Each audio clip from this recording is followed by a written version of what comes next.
comment procédez-vous alors pour programmer? Est-ce que vous regardez des vidéos? Est-ce que vous vous déplacez? Est-ce que vous entendez parler de spectacles? Alors, Quelle est votre tout ça à la technique? fois. Tout ça à la fois. C'est vrai que j'ai beaucoup de peine à programmer sans avoir vu. J'ai fait quelques mauvaises expériences, quelques bonnes surprises, mais c'est compliqué. Donc vraiment, mon principe, c'est d'essayer de voir les spectacles, surtout pour le théâtre. Là, je me déplace beaucoup à Paris, principalement à Paris. Je me déplace dans les salles en Suisse romande, je me déplace à Avignon. Pour le jeune public, il y a des festivals spécifiques jeune public. Donc là, je me déplace aussi beaucoup en France puisque c'est du francophone. Vous voyez combien de spectacles par année en moyenne? Combien est-ce que j'en vois? J'en vois beaucoup. Qu'est-ce que je dirais? Oh, c'est difficile, j'ai pas. Mais je pense que j'en vois. Autour de 150, je pense. Voilà, en tout cas, j'allais dire en tout cas, ça m'arrive d'en voir plusieurs par jour. C'est vrai qu'en festival, c'est très concentré. Là, j'en vois jusqu'à 6-7 par jour. À Paris aussi, j'arrive à enchaîner avec les matinées, les après-midi, les soirs. J'en vois beaucoup. En tout cas, 150, je pense. Ouais. Donc, une partie, c'est visionner les spectacles de vivo, c'est être dans la salle. Après, bien sûr, je me base aussi sur des dossiers que je reçois, sur des échanges avec des collègues, avec des spectateurs qui me parlent aussi de choses. Je reçois énormément de mails, donc je trie les dossiers. J'ai beaucoup de demandes d'entretien aussi avec les artistes. Alors ça, évidemment, ça concerne les artistes plus locaux. Qu'est-ce qu'il y a comme méthode? Vidéo aussi, voilà. Vidéo, un peu plus pour la danse, par exemple, et le cirque. C'est souvent des spectacles qui viennent d'un peu plus loin. Et les Québécois sont très forts dans ces disciplines, notamment. Donc là, j'ai des vidéos. Je reçois des liens vidéo. Comment vous les aimez, les vidéos? Par Alors, extrait? Vous les aimez non, intégrales. Donc j'ai absolument besoin de voir les vidéos intégrales parce que les extraits ne rendent pas compte. Ça peut déclencher l'envie d'en voir plus, mais ça me permet absolument pas de juger. J'arrive pas. Tous les coûts liés au spectacle et à la promotion d'un spectacle doivent être couverts par le public. Ce qui fait que c'est une contrainte parce que forcément la salle doit être pleine. Enfin, le spectacle doit s'auto-financer finalement avec le public. On ne peut pas compter sur des aides extérieures ou sur des subventionnements qui viennent compléter mais qui viennent aider au fonctionnement global du théâtre. Le coût plateau est payé par le public. Donc, j'ai une grande liberté de programmation parce que je ne suis pas limitée par une enveloppe pour acheter les spectacles, mais je dois les programmer dans un cadre, on va dire, rationnel, dans un rapport où le prix du billet, le nombre de billets vendus sera en adéquation avec le cachet. Alors, comme ça, très spontanément, je dirais que l'élément principal est quand même que ça me plaise, que j'y trouve, moi, déjà, en essayant de me placer en tant que spectatrice moyenne, on va dire que moi j'y trouve du plaisir, que je trouve que la production est suffisamment de qualité pour la montrer à un grand nombre. Ça, c'est sûr que ça joue un rôle. Après, il y a une multitude de facteurs qui se greffent sur cette décision parce que ça m'arrive aussi de programmer des choses que j'aime moins, mais qui, je sais, plairont à un très large public. Je pense peut-être particulièrement ces temps à un très jeune humoriste qui s'appelle Norman, qui est quelqu'un qui fait des vidéos sur YouTube. Je ne peux pas dire que je comprends tout, mais je sais que les jeunes se réjouissent énormément de le voir sur scène. Donc voilà, là, je n'obéis pas qu'à ma propre décision, mes propres goûts, mais je sais que ça va rencontrer un public. Donc ça, ça fait partie. Et puis après, il y a le nom de l'artiste, parce qu'on est quand même un grand lieu, donc c'est sûr que je me base sur le monde ou l'envie que les gens ont de voir cette personne. Après, je me base sur la qualité vraiment artistique, ça m'arrive aussi pour les productions plus locales ou pour les artistes suisses de dire, mais lui, j'ai envie de le soutenir, lui, voilà, il veut faire son concert, il a enregistré un disque magnifique. On lui donne cette salle, on va le mettre à disposition, même si parfois c'est un peu surdimensionné. C'est vraiment voilà, un ensemble de facteurs, mais qui est prédominé par le fait de vouloir montrer le spectacle. À combien estimez-vous le nombre de sollicitations que vous recevez, que ce soit par mail, que ce soit par dossier, que ce soit par coup de téléphone, par etc. Coup de téléphone, de SMS, de WhatsApp, c'est vrai que ça s'étend. Voilà, Moi, toute forme de je réponds pas sollicitation. sur les réseaux sociaux, je réponds pas professionnellement, mais ça nous arrive d'en recevoir aussi. Qu'est-ce que je dirais? Effectivement, il y a des périodes, les périodes là d'automne, début d'hiver, où on est en pleine programmation, on en reçoit, je dirais comme ça, entre 40 et 50 par jour, entre les mails, les dossiers, les coups de fil, les relances, oui, au minimum une cinquantaine par jour. Donc c'est clair qu'on essaye de faire un tri. Que quand on connaît celui qui nous l'envoie, évidemment que ça nous positionne plus vite, c'est aussi plus facile. Quand c'est des trop gros dossiers, moi, je les mets de côté pour les lire plus tranquillement plus tard, mais on est très sollicité.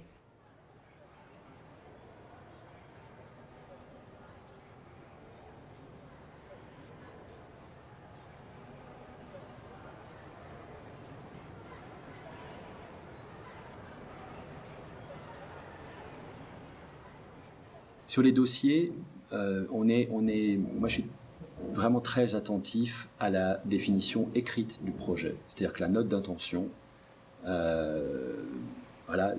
l'effort que fournissent les artistes quand ils sont plusieurs à rédiger le projet, je trouve que c'est toujours important. C'est-à-dire qu'on saisisse qu'il y a un projet clair, des intentions claires, et après, je dirais une définition esthétique qui ne cite pas le fait qu'on s'adresse au jeune public. Vous recevez combien de projets par année?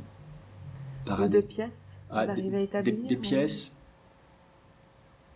je dirais 4 à 5 par semaine. Ah oui, c'est énorme. Vous les lisez scrupuleusement toutes ou vous les parcourez? Oui, on essaye de vraiment les lire, ce qui constitue un très grand temps de travail. Ouais. Mais voilà, on essaie vraiment de faire un retour à toutes les compagnies qui nous écrivent. Vous visionnez aussi des DVD, ça peut vous décider de visionner des DVD d'un travail précédent ou d'une maquette du travail à venir? Bien sûr, ça permet de situer l'esthétique aussi d'une compagnie, même si l'esthétique elle n'est pas figée, elle peut évidemment évoluer de spectacle en spectacle. On apprend à déchiffrer une captation vidéo, vraiment à la déchiffrer et à mesurer l'écart entre ce que seul le théâtre peut produire et une restitution vidéo. Ça peut arriver de recevoir un dossier dont je considère le projet, l'écriture intéressant. Après, je pense que c'est nécessaire d'avoir une rencontre. J'ai passé les 3 dernières saisons à accepter quasiment tous les rendez-vous qui m'étaient proposés. Je crois que ça, c'est très important. Prenez du temps pour rencontrer en fait c'est les primordial. gens. Oui. Et puis du temps aussi pour rappeler, c'est-à-dire que la fonction de directeur ne doit pas précéder la rencontre humaine ni la rencontre entre artistes. Je suis avant tout un écrivain pour le théâtre. Et si on veut échapper dans le rendez-vous au rapport marchand et à la prédominance du rapport marchand, c'est-à-dire du deal, j'ai une chose à te vendre que j'aimerais que tu achètes, alors c'est très important, je pense, dans le rendez-vous, de réussir à ne pas... à échapper à un rapport hiérarchique. Voilà. Penser à un parcours pour le spectateur. Ça veut dire que mes coups de cœur, c'est pas suffisant. Et ça ne peut pas déterminer toute la programmation, c'est pas ça. Et puis parfois, je trouve important de pouvoir programmer des spectacles dont, en tant qu'artiste, je peux me sentir assez à distance de l'esthétique. En revanche, je crois qu'il faut absolument comprendre les démarches. Et on peut trouver une démarche jugée vraiment riche, intéressante, forte, une démarche. Dès lors qu'on comprend la démarche, je crois qu'on peut vraiment parler du spectacle. Parce que nous sommes une mission, régulièrement... le spectacle est une mission, une sorte de mission, de message. Oui, en tout cas, moi j'ai vraiment envie de penser et de transmettre aux spectateurs d'Amsterdam, mais dès leur plus jeune âge, que les arts vivants, que la culture est un vrai facteur de transformation sociale. Dès lors qu'on est vraiment engagé dans des processus d'accompagnement, c'est-à-dire des processus pédagogiques, alors au plateau, on peut abandonner toute idée de spectacle qui se voudrait un peu édifiant ou participant à l'éducation des enfants. Non, au plateau, et comme c'est toujours le cas dans l'art, ce qu'on propose, c'est des points de rupture. Au contraire, c'est peut-être davantage une école de la désobéissance, le plateau, qu'autre chose. Peut-être oui au service du citoyen, mais aussi du spectateur. Je crois que j'en reviens vraiment à cette notion de parcours. Moi, je crois vraiment ce qui anime l'équipe de ce lieu, c'est de pouvoir permettre à nos jeunes spectateurs de circuler dans ce qui fait la création théâtrale, chorégraphique, musicale, contemporaine. Et c'est vraiment proposer des spectacles dont les identités sont très, très différenciées. On est dans un espace de désir. S'il y a un endroit où on doit aujourd'hui travailler, un endroit qu'on doit travailler à attiser, mais dès le plus jeune âge, c'est la curiosité. C'est la curiosité et la fantaisie.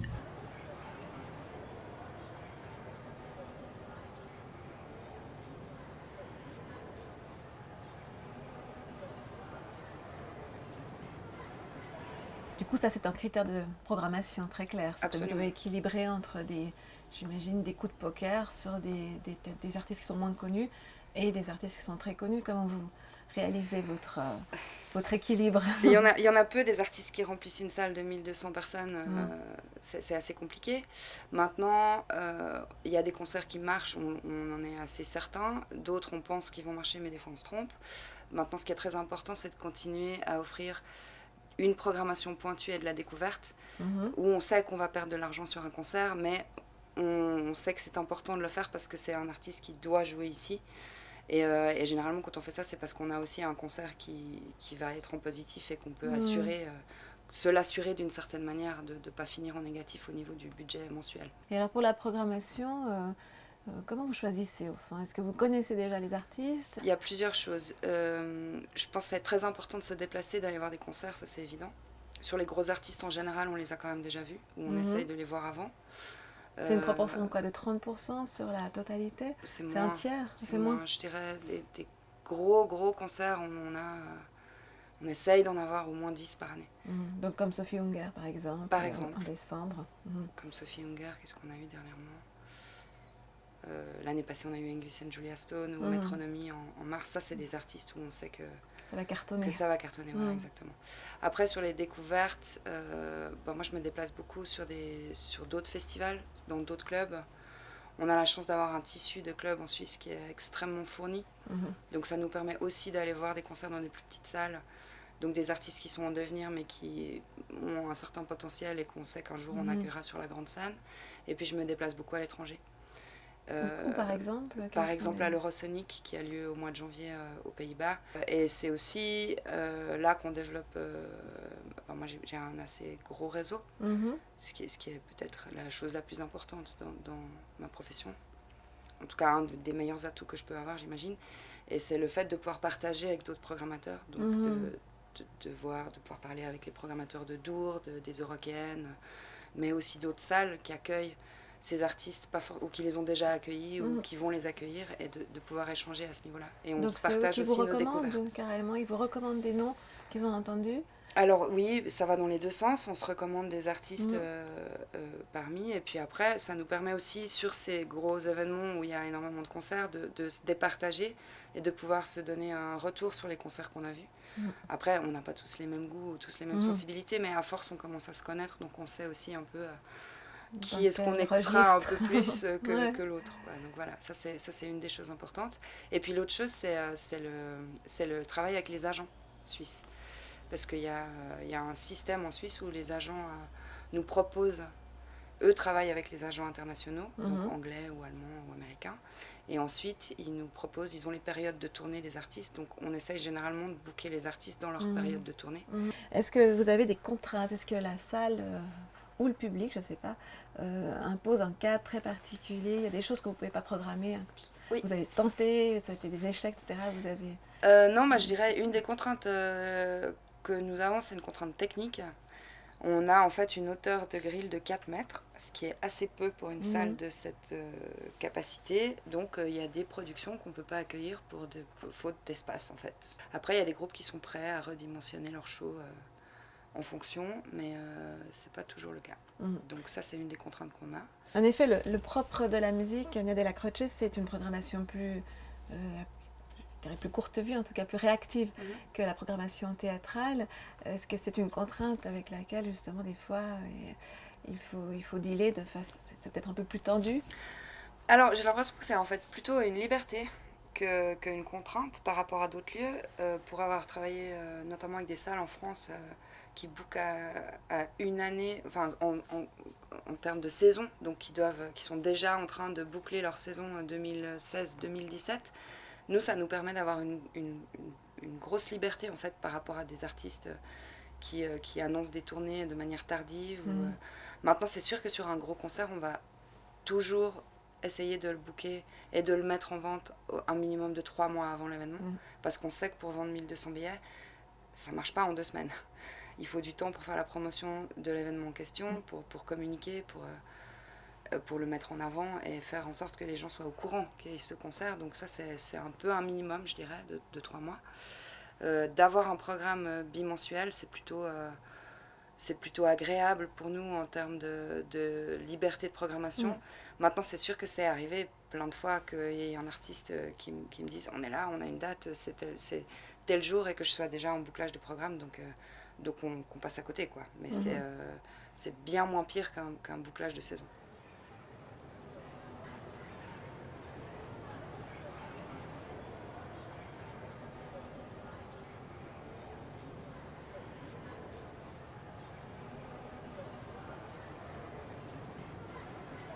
Chaque année, j'organise un petit comité de 3-4 personnes, en plus de moi, pour programmer dans l'ensemble des champs, théâtre, danse, performance, art visuel et musique. Donc, la mission des urbaines, elle est effectivement très spécifique par rapport à la mission aux autres missions des lieux ou festivals lausannois. C'est-à-dire que les urbaines ne programment que des artistes qui seraient des découvertes pour la région, avec avec une obligation d'innovation, de nouvelles formes. Enfin, on essaie de capter vraiment l'air du temps et, disons, une sorte de frange très contemporaine de toutes les disciplines artistiques. Ça nécessite beaucoup de prospection. Les artistes ne passent qu'une fois. C'est vraiment de mettre en réseau ces artistes émergents et de créer des familles artistiques.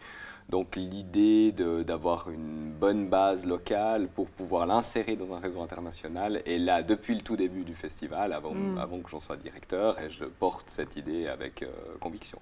Voilà, on me dit que il y a beaucoup de bouche à oreille, de gens, d'artistes par exemple qui sont venus aux urbaines, avec qui je garde des bons contacts, qui m'aiguillent, qui disent oui, voilà, alors en ce moment en Finlande, il y a lui et lui, ça a l'air d'être intéressant, et puis du coup, Donc vous vous déplacez?